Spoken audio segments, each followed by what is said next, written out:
I decided to do a video about guilds. If you've watched my videos or read my blog posts, you probably know that I'm very skeptical about guilds. Not the concept, not the idea of plants growing together and helping each other, but the belief that you can just do some research online or in books or articles and figure out what guilds will work for you. So I'm just going to show you some of my what I call impromptu guilds. They just kind of developed. I did some thinking before I put these plants together. In most cases I planted them. They didn't just pop up there.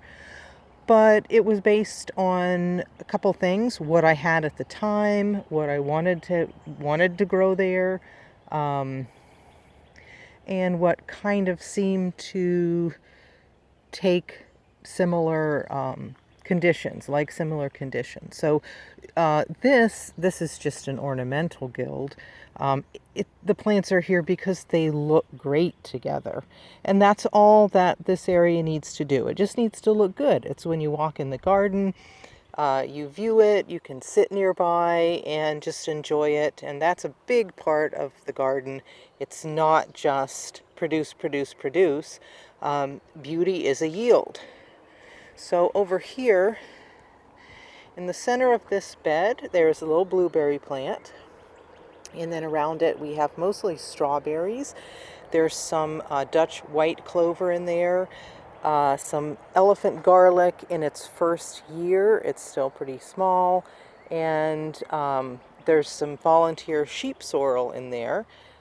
It just seems to really like it. It's a weed, but it likes it in there, and it's really hard to get rid of. And I just keep it under control. It is edible.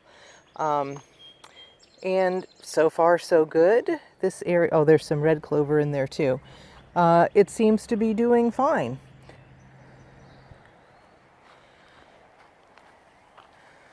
Over here, in the center of this guild is the trifoliate orange, which is doing great this year. It's the first year it actually has little oranges on it.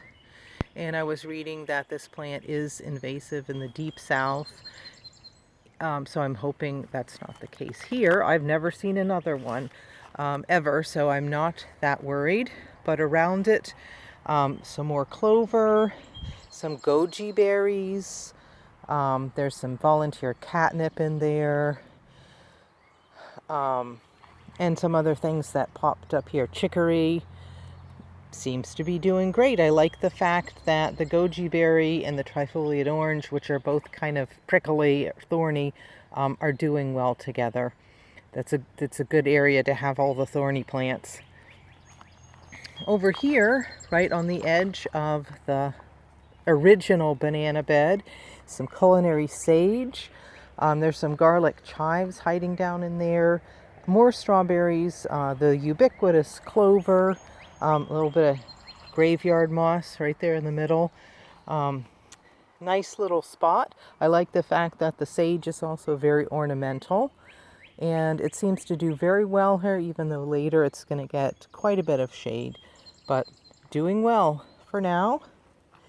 And this bed, which is really two beds that have kind of grown together and I haven't cleaned out the path, we've got black raspberries, more strawberries, potatoes, which have really become perennial in this garden. I mean, they're not truly perennial, but I never get every potato, and I've grown potatoes in so many spots, so all those potatoes left behind now pop up and make more potatoes. And I'm not going to mess with that area. Seems to be doing just fine right now. Here's another one over here. This is ever-bearing blackberry that I put in this former potato bed. Well, tons of potatoes popped up again, what do you know? And the blackberries are multiplying themselves terribly. You really have to keep on top of them. They just go wild. So those are some impromptu guilds. I like the fact that the plants grow really close together. It keeps the weeds out. And as long as they seem to be doing well, I do not mess with them.